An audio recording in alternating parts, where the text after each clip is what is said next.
जी हाँ मित्रों, बजट आ रहा है लेकिन उसका रोना गाना बंद करो। देखिए, मिडिल क्लास पहले दिन मीम बना के खुश हो जाएगा और दूसरे दिन फिर कहेगा कि हमें कुछ नहीं मिला।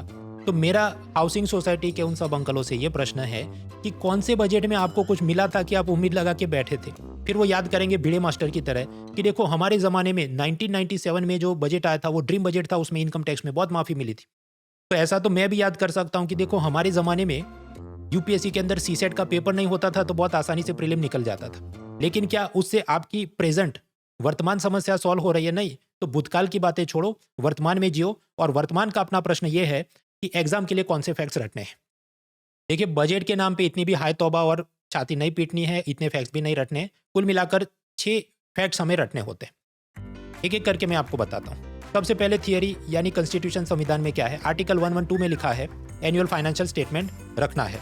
मतलब समझो, बजट शब्द संविधान में नहीं लिखा है। तो एनुअल फाइनेंशियल स्टेटमेंट रखेंगे, टैक्स लेने के लिए एक फाइनेंस बिल रखेंगे और पैसा खर्च करने के लिए अप्रोप्रिएशन बिल रखेंगे। इसमें डॉक्यूमेंट नंबर 2 और 3 जब पास होंगे तो हम कहेंगे बजट पास हो गया।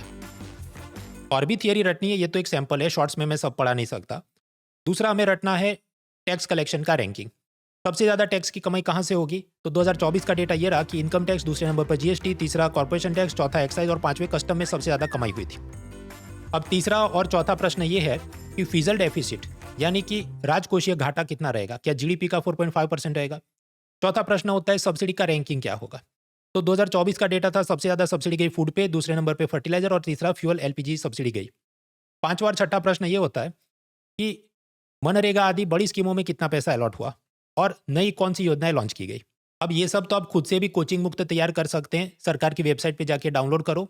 देखिए, आप सरकार की इस वेबसाइट पे जाइए, indiabudget.gov.in, स्क्रॉल डाउन करो, बजट एट अ ग्लांस वाला टैब खोलो, उसमें फुल वाला पीडीएफ ओपन करो। बस इसमें आपको सब माल मिल जाएगा। खासकर रेवेन्यू और कैपिटल एक्सपेंडिचर का क्या हिसाब है, फिजल डेफिसिट, रेवेन्यू डेफिसिट वगैरह घाटों का क्या हिसाब है, कौन से टैक्स से सबसे ज्यादा आमदनी होगी उसका असेंडिंग डिसेंडिंग ऑर्डर, कौन से प्रकार की सब्सिडी में सबसे ज्यादा पैसा जाएगा, फिर मनरेगा आदि बड़ी योजनाओं में कितना पैसा खर्च हो रहा है। खासकर स्टेट सर्विस एग्जाम में ऐसा पूछते हैं। और अंत में ये जो बड़ा ग्राफिक्स होता है कि इनकम के बड़े स्रोत कौन से हैं और कहां कहां पर ज्यादा खर्चा जाता है। लेकिन आपकी मेहनत बचाने के लिए मैं अपनी तरफ से इसका फ्री वीडियो, पावर पॉइंट वगैरह हर साल बनाता हूं, इस साल भी बनाऊंगा। लेकिन आप समझिए, 1 फरवरी को नहीं बना पाऊंगा क्योंकि उस दिन दूरदर्शन गुजराती चैनल पे मेरी ड्यूटी लगती है, पैनल में मुझे चर्चा करनी होती है। तो मैं दूसरे दिन उसके बराबर से पावर पॉइंट ग्राफिक्स बना के 2 फरवरी सुबह को वीडियो डालने की कोशिश करूंगा। तो चैनल को आप सब्सक्राइब जरूर करें ताकि कुछ भी मिस ना हो जाए। Let's crack it. An Academy. Let's crack it.